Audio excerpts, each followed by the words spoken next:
ఏదైనా అసహజమైన ఆహారం తిన్నప్పుడు దాన్ని జీర్ణం చేసుకోలేక మనం వాంతులు చేసుకుంటాం.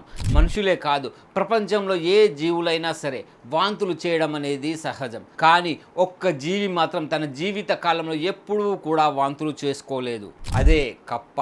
అసహజమైన ఆహారం తిన్నప్పుడు ఇవి తమ పొట్టనే బయటకు తీస్తాయి, మళ్ళీ పునఃస్థాపించుకుంటాయి. కప్పల జీర్ణక్రియ వ్యవస్థ అనేది చాలా ప్రత్యేకంగా ఉంటుంది. వాటికి సాధారణ వాంతి మెకానిజం ఉండదు. కానీ విషపూరితమైన లేదా పాడైన ఆహారం తిన్నప్పుడు పొట్టను పూర్తిగా బయటకు తోసేసి ఆహారాన్ని బయటకు పంపించి మళ్ళీ దాన్ని లోపలికి చొప్పించుకుంటాయి. ఇది చాలా అరుదైన జీవన విధానం. మిగతా ప్రాణుల వాంతి ద్వారా ఆహారాన్ని బయటకు పంపితే కప్పలు మాత్రం పొట్టని బయటకు తోసి తగిన శుద్ధి చేసిన తర్వాత తిరిగి లోపలికి తీసుకుంటాయి. ఈ విధానాన్ని విషపూరితమైన పదార్థాలను తొలగించుకునే సహజ రక్షణ విధానం అని చెప్పొచ్చు.